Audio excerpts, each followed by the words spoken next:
Hola. And as I said, we are back pretty fast. Uh, for the ones watching at us, looking at us in the future, we are on Tuesday, the second day of Star East 2023.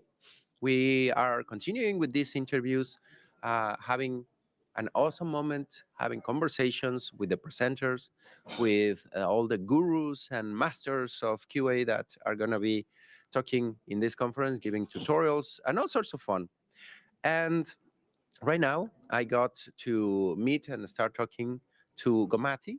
Did I say it right? Yes, you got that right. Yeah. Who we were talking earlier today because we both presented at Testflix, right? Correct. Yes. This conference that is getting pretty big, very impressive, all the reach that is getting. And we decided, like, yeah, do you want to share? You're giving a talk here as well. Let's talk about it. And Gomathi, first of all, welcome. Thank you very much for agreeing to come and share your knowledge. Thank you. It's my pleasure. And I'm honored to be on your show, actually, to be interviewed by you. No, the honor is mine.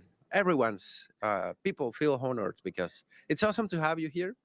And there's so many things about what your talk is about. What are you doing? That I think everyone is gonna be pretty hooked, excited. But before that, for the audience that do not know you, for the people that would like to know who you are, tell us what's up with you. What are you doing, or why are you here? What's the deal with Gomathi? Hey, all. So I'm Gomathi Ramalingam. I was asked to tell my second name. Yes, so that's please, that. because I would butcher it big time. So that's me. And I am from England, if you haven't already noticed my accent. Yes. So I put that as a disclaimer to everyone here. So that's me. And I work with Simba Chain. I head my QA team. Uh, and what we do at Simba is basically Web3, blockchain. And that's something that's new, shiny, fancy, or in my terms, I call it the future of technology. Hmm. So that's that about Simba. We connect Web 2 and Web 3. We bridge. So anyone who's new to all these things, just come onto a platform and you will know what it is. So that's Simba. And about Gomathi, I am going to soon celebrate my 40th birthday. And somewhere it hurts because my son, right? I've got 11-year-old son, Hmm. and he compares me to a dinosaur. He thinks I'm ancient. That's how it Okay. is. It hurts, but it's the truth. I can't change it, so I live with it. And yeah, I've got 20 years experience. I've worked across various domains like insurance, healthcare, property, retail, and obviously blockchain now. So, and my talk is going to be the title. It's very catchy. You all need to hear it. Lady on the Block, a tester's perspective on blockchain technology. Right. Ah. So my talk is going to be about, I know I call it the future of technology. I know it is like something new, shiny. Many people wouldn't even know what blockchain is. But I was that person 2 years ago. All I knew about it was theoretical. Bringing your testing perspective, testing your skill set, your knowledge, your curiosity of being a tester into any domain, right? That is what a tester brings in, and what processes you set up, how you tame your team. That's what it is all about. And Hmm. that's what I'm doing. And that's what I'm going to talk about. We'll get a little bit more spoilers on your talk in a moment. I am full of questions on all that. But first of all, you mentioned that you're helping this transition from Web 2.0 to 3.0. Um, and I know many people, even to me, I have to admit, it's not 100% clear. What is the difference between the 2.0 and 3.0? Um, I mean, I had these ideas of, why don't you tell us? Because you're on that. Right. Okay. I'll put it in a very simplistic wordings. So earlier days when internet was invented, right? Good old days when I used to be in school, we used to have this massive, massive computers. You connect to the modem, and it takes forever to connect. And then this HTML page comes up, and all you do is read, right? There's some content on it, and you read it. So that was Web 1 for you, because somebody put some content in that, and all you do is you go and it's read only pages, static pages. That was Web 1. Mm-hmm. We moved on from there around 2000s. when we had, I don't know if you were, we had Orkuds, we have Facebook, we have Instagram these days, right? So what is the difference between those static pages and what Instagram, for instance? Yeah, they were dynamic. You could interact with them more than only click on links and go to other places. You could request information or live work with some others, right? Perfect. That's exactly what Web 2 is, because you are the content creator. Hmm. You create contents. Like what we are doing now is we're creating content. We are Web 2. Oh. So YouTube, you can search on for whatever videos you want. Google, you can search for anything. You can communicate with anybody. That's Web 2. But have you thought about your data? As an user, you create your content.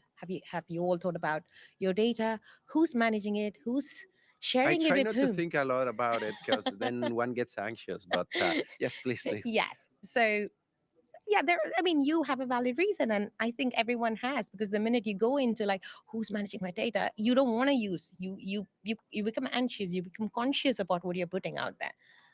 But it's a world, we all have one life, we live it, right? So that's what it is. So somebody else is managing your data. And a top tip, and this is what I told at Testflix as well, if something is free, then you are the product. Hmm. Okay. So what Web3 does is, the difference, the problems that you have at Web 2, it comes up as a solution for it. When I say solution, is you create the content, you manage the content, you decide who sees your data and who doesn't see your data. Hmm. You've got the whole control around your data. And it's not about just seeing, but I can put I can transfer like some money to you and it goes into your bank account, right? The bank is the central data there. And like for instance, just as an example, somebody could go and edit the data, delete the data that I sent to you. Hmm. And so what happens with blockchain technology is, when you put contents there, when you have a transaction there, it is immutable. You can't change it, you can't delete it, it's there forever. So when I send you money, you have it, Hmm. and there's a record that you have it. There's some So sort of tracking. yes. So that's the basics of blockchain. Like in a very simple terms, I can say that you as a user, you create the content, you manage it. You just made me think of an analogy in observability. We have three pillars of observability: logs, metrics, and traces. Yeah. It sounds to me a little bit like Web 1.0 is logs, just information that the system is Mm. generating or um, logging. Hmm. And now we have the evolution metrics. We can tag them. You can have the additions interact a little bit. But the latest one is traces. You can see where the data is moving through and how. And sounds a lot like the blockchain elements that are kind of telling you what is this flow, and it's unfakeable. Is that the word, the term? Yeah, that's again because nobody can pretend that they are you and they can do transactions on your behalf. It doesn't work like that, right? So you, as much as I say you are the content creator, and because it goes out there in public for everyone to see, there is a record that is being created. But your ID, my ID is all obfuscated. Like there are keys that comes along, and there is hashing, cryptography. I'm not going in detail about it. I'm not going to be a spoiler for my talk, but yeah. So the identities are held in a way that it is not publicly visible. What needs to be shown is what is there for public to see. Hmm. And again, right, like if you're going in details, there are like public chains, there are private chains. For instance, as an organization, you want to maintain, and everybody within the organization to see the details, right? There could be like banks, for instance, if they're off blockchain, everybody on the bank can see what's happening, but nobody can edit or delete the records. A new Hmm. record is added into it, but old records cannot be changed. Yeah. Yeah. It's like I always think of those cookie crumbs that you can leave and different from the what were the names, Hansel and Gretel? Oh yes, That yeah. I think it was the animals in the forest that ate the cookie crumbs, and it lands there and it's there. It's set in Yes. stone. It's like forged in where you pass through. It's very difficult to modify or I remember some of those elements of the ledger, and that the Yes, blockchain would not connect to one each other. It's like just like disconnect only for with this one. You cannot forge anything else, and that's how it goes. So you can be trustful of what is happening, or where your data is at, or where has it been. How what's exactly. this chain? There's a trail, as you said, it's forged in there. There's a trail of from where you started to where you are today, and there's no forging happening there. And a moment ago, you mentioned that has been like 2 years that you have been into it, and that got me very curious. What got you into this, and how has been the journey? What were like your initial findings? Your because when I think of QA applied to blockchain technologies and all this, I'm like, okay. But first, how was this transition? How did you ended up in This blockchain? this journey has been one of my most favorites because since Bitcoin came up, there was this Bitcoin boom. Everybody wanted to buy Bitcoins and, Mm. become millionaires. That's how it was, right? And then Ethereum came up. And all of these has been all like reading about it, right? And so when Simba happened, honestly, I grabbed onto the opportunity. And I still remember me telling them, guys, I have 20 years of QA, but I'm not blockchain expert. And the sweetest thing I heard from them was they said, we want you because we want a QA process setup. You can learn blockchain in this journey of you helping us. So you learn, you contribute. That's how it works. And I think that's how the journey started. It was clearly said that yes, this is you can learn blockchain through this journey and you can help us with the QA process.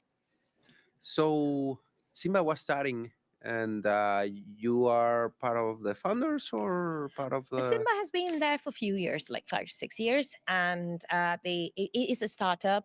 We've had a Series A. We work very closely with the government, U.S. government. Majority of our projects are there. We are commercializing our platform, so that's everything. There's a lot happening with Simba, which is the last 2 years has been like gone in a flash, I would say, Yeah. because of so many things that we have done to our platform itself. So like any platform, like when I say as a tester, what have I done? What is the QA journey I've had with Simba? Yes, I've learned about blockchain, that I'm here to talk about blockchain. So what have I done as tester? I've looked at the platform. Where is our testing? What can we contribute? And that includes your favorite area of performance testing as well. Because yeah, I know depending on who you ask, is a pain point or a feature. The speed of the some of the blockchains, some of the Bitcoin. I know that there's quite a big issue. Ethereum kind of improved on it, but yeah, how was your first QA related steps into blockchain? So basically, because when you have a software application, right, you have a UI, you have APIs, you have data, you want to work around them, you do the integration of the external components it talk to. That is your application, right? Now we have got this other part of it, which is blockchain, which has got the nodes, which has got the complete network, it's got its own pool, and how you're monitoring the blockchain, what information is coming to you, are you reading it, is it a yeah, all those sort of details needs to come into place.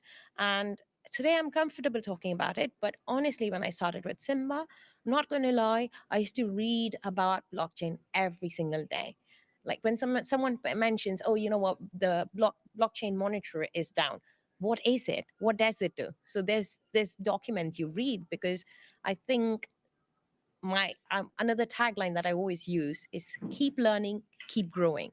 Mm-hmm. Because even in the same domain, if you're in a different domain, doesn't matter, you have to keep up with what's happening. And I used to read a lot about blockchain. I used to not be shy, but at the same time there were times when I had imposter syndrome.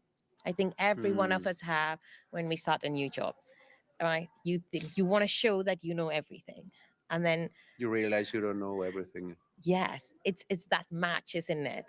And yeah, just kept learning, kept my curiosity up. I used to open up our platform, play around with it. What if I click on this button? What happens? How does the functionality work? how performance is affecting when I look at the platform. Is there any specific APIs that is impacting it? Uh, Everything. It has been a journey where I have realized that blockchain is an extension of what you can test on a software platform application. That's because when you mentioned trying to pick up and understand what are the nitpicks and all the details around the blockchain, the imposter syndrome.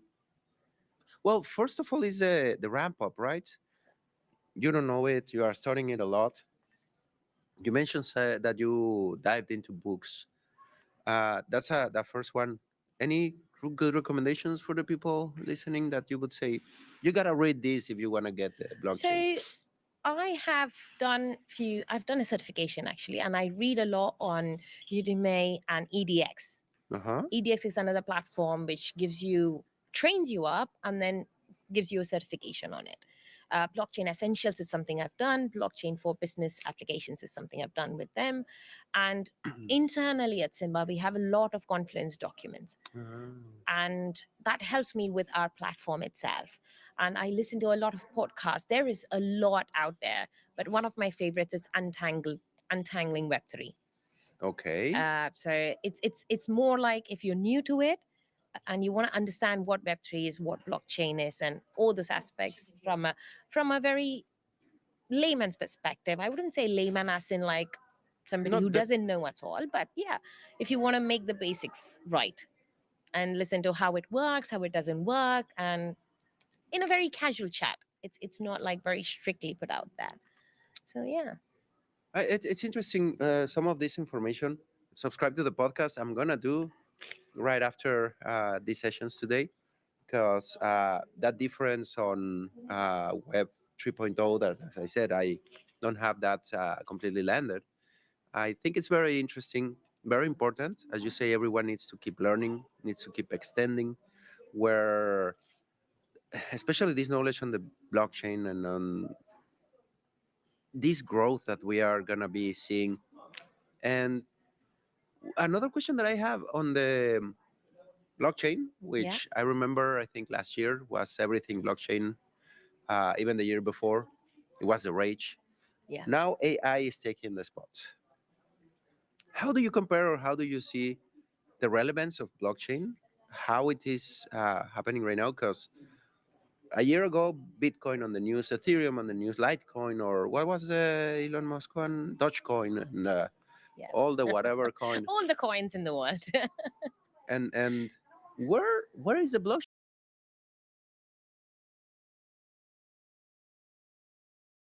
Uh, cool side down. Where is it moving to? What do you see? So if you see everything like when there's a new innovation out there, there is a hype about it. Like there's a talk about it. Like The when hype. That's a word that I'm yeah, looking for. like when ChatGPT came out, right? Everyone were like, "Oh my god, I need to use this," and now it's calmed down, right? Because calmed down in the sense there are other things very similar to it, like Anthropic's Claude is something that people have been starting to use. So it doesn't mean ChatGPT loses its value. It's because people know it, people use it, people have started to adopt it. Hmm. And similarly, with blockchain, yes, there was this hype because people started to understand what blockchain was. But I still feel it's early days. It's still evolving. As much as we know, there is still a lot of hacks and malicious activities that are being targeted, Oh yeah. right? So it's still evolving. I mean, we are still learning through it, and we learn through our mistakes, we learn through what we see, what we explore. So blockchain is there, but it's being widely adopted across various industries. Like supply chain is a place where it's being adopted, healthcare is somewhere that it needs to be adopted. And in my talk, there's going to be an example of how you can adopt it in a healthcare environment. uh, IoT, you could adopt it anywhere. Like the basics, like as I said, if I'm transferring $10 to you, it can't, and you're cutting off everything in the middle, like car titles, for instance, right? Um, That's something that we had been working towards, and we know that, that it takes in California, it takes 30 Mhm. days to register your car title on you, right? Imagine it was on blockchain. It would be just like, yes, change it, put it in, it would be like in hours. So that's, and it cuts out all the middle intermediaries, middlemen or middle women, and the technology that's sat there, and obviously the thought about how much you can trust it, because anybody can go and change it. And we know, again, this is going to be in my talk, but for those who are not going to be part of it, we know for factually that 30% of the title records that are held are error, has got errors in it. So That's a follow up question that we mentioned the applications for health related health records. That's how to say, because you can have your crypto health wallet separated from your actual health record, and because privacy, that's a big thing with health records, right? yes. uh, what applications are the ones that you are we may spoil your talk a little bit, but I'm really curious on healthcare So or health in I general. mean, imagine you've got your health records, right? All your data, you hold it in a space on blockchain, right? It's all on blockchain, and then your doctor needs to access it. Hmm. You give access to your doctor. They say, okay, you can see this record of mine.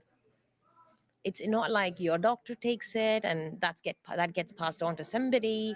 No, you have all the control on it. So the security side of it, the data protection side of it, back home we'd say GDPR.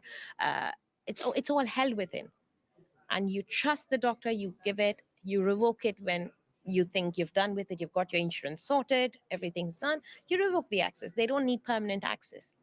So you are in control of your data. That's a That's blockchain. very interesting application. I didn't, yeah, because you're kind of opening your crypto health wallet like, hey, check, there's okay, bye, there, Yeah. we're done. Uh, And sorry, him. no, no, and side effect, and something that I wish standardization in that side, guessing is a situation, right? Because I know now that health records to be passed among institutions or professionals, it's a pain because it's not the same format and it's not the same metrics. But would be really important if I could access whatever I had 20 years ago to know that maybe impacting me today. And you got me thinking on some of those implications. But you were gonna add a little bit more. Oh, no. I was just gonna say that just like this. This is just one simple example that I said, Yeah. and we've got various industries, various domains that adopting this would save a lot of time, and save a lot of these. I'm just going to add a fun thing here. Adwords that come on your Facebook, as soon as I tell you, oh, you know what, I love your shoes, and then like on my Facebook, I'm gonna have adverts coming up like about those shoes. So, or you check something on Google, you get it. That's how it's related, right? So, but you cut down on all these things. Your data is protected. Everything gets evolving, and some of the other examples that you mentioned and that caught my attention in Mexico, where I Hmm. come from, we have a situation, or it's not that strong anymore, but cell phone stealing, Yeah, where I'm like, wouldn't it be great if we had like a ledger on the cell phones live? What is a blockchain of steps? yeah. And I know when I get this cell phone, where did it pass from, and that the last one was not like didn't live in a good term. Yes. So that's again a use case, a very valid use case. So generally, what it is when there is a problem, there is a solution, but you need to understand your problem statement clearly to see if you can apply the solution to your problem. And I think that's what it is. There are million use cases out there, Yeah, and putting and just not understanding your problem statement, to be honest, but understanding the solution is going to solve your problem. yeah. That is what it is, because people know blockchain, people know the word, people know what it is, but we need to educate people on what the use cases are in a clear terms. Like there was an article I read about AI and blockchain. So AI, you talk to, say, all the generative AIs out there, it gives you responses. How would you know that it is valid? How would you know it is authentic information? How would you know it's correct? If all this information were on blockchain and then it's reading from the blockchain, you've got somewhere where you know you can go and validate that information is right. That's how I read it. And I was like, oh my God, that is an amazing like interlink of AI and blockchain there. You just got me thinking they're fake news. Yeah. You can figure out what is the actual source if Yeah. your news had like a blockchain with them. Uh, yeah, they started with my aunt that Mhm. shares WhatsApp images and just found this silly. Oh, forward it to 10 people. Exactly, and that's like, okay, well, it comes from my aunt. I know, Yeah. probably fake news. And then, another use case, like when you're talking about fakeness, right? So in manufacturing industries, there's Oh, something that we have been working around is you we have one of our clients who does this actually. So you have a part, you take a picture of it, put it out there, you say this is an authentic part of my complete system. Now someone else comes in and says, oh, this is the part. You put it onto our system using the contract that we have, it's on the chain, it comes back and says, no, this is not authentic, this is a fake one. you just got me thinking because you mentioned earlier tennis shoes. I know that there's a huge problem in piracy, Hmm. that you have the copies made elsewhere and ways of detecting. You gotta smell the shoe if it smells like glue or Yeah. silly things. If you had a blockchain that this piece came from this factory and Correct. is from this vendor, you will have the latest original Jordans or whatever are the latest trendy tennis shoes. Yeah, that's why it's supply chain, right? So you know where each part of your shoe came from, how authentic it is. And imagine like something that is very close to my heart. We drink coffee every single day. Do we know where our coffee beans come Oh, from? that's another one. Like imagine if there is a chain that you know of. You could tip your farmer who did that coffee beans for you because you are happy with your coffee. Definitely, the implications are uh, limitless. And just to, because we can stay an hour or more just talking of what things, and I'm just thinking of new ones as you get speaking, and I think it's a ping pong here. But we're already in the ramp down period for this interview. Just a quick example, QA exercises around blockchain. What things do you do or what do you implement with it?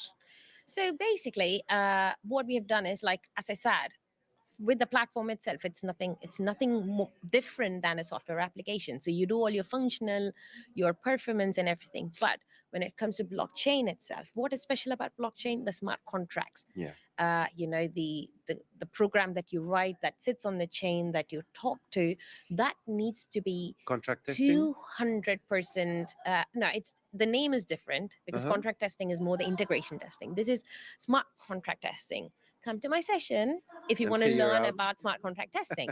But anyway, so that smart contract needs to be like, you need to be 200% sure that's right. Because once it's on the chain, anybody can see it, anybody can work around it. And if there are flaws, if there are vulnerabilities that are found out, Ethereum fork happened this way. So Yeah.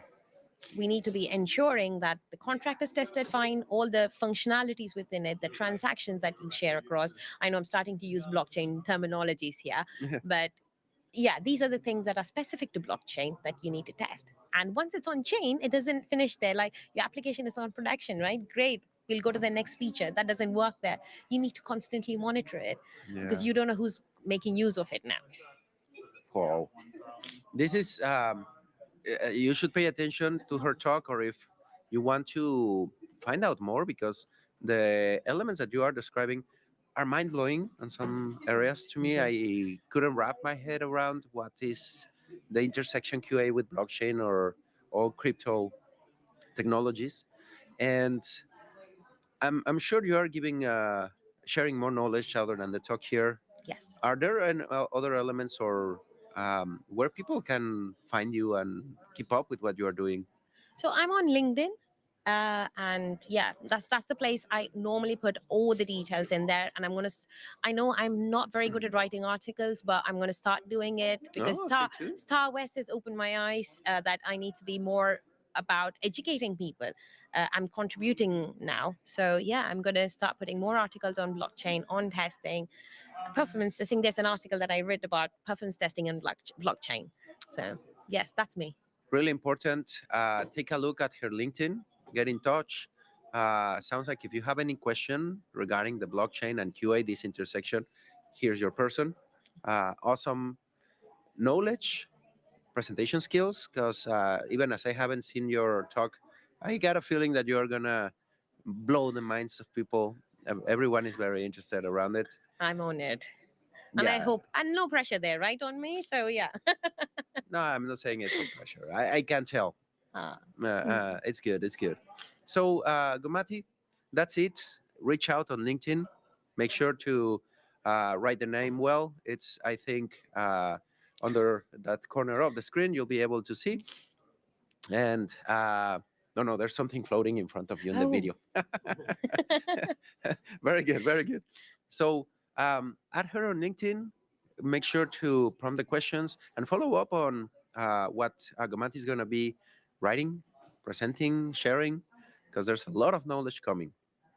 And Gomati, thank you so much for joining here and sharing all your knowledge, your experience, all the stories. thank you so much for having me. And this has been a pleasure. I'm glad I made you, somebody with such an immense knowledge, start thinking about all these things. No, That no, is my step one. So check that. immense knowledge. No, it's just a crazy squirrel running here and figuring things out. But you just got it running faster. No, thank you so much for having me. No, It's it's a a pleasure. pleasure. It's an honor, and we'll stay tuned because let's see what else happens. Everyone, we are getting to the ramp down of the day.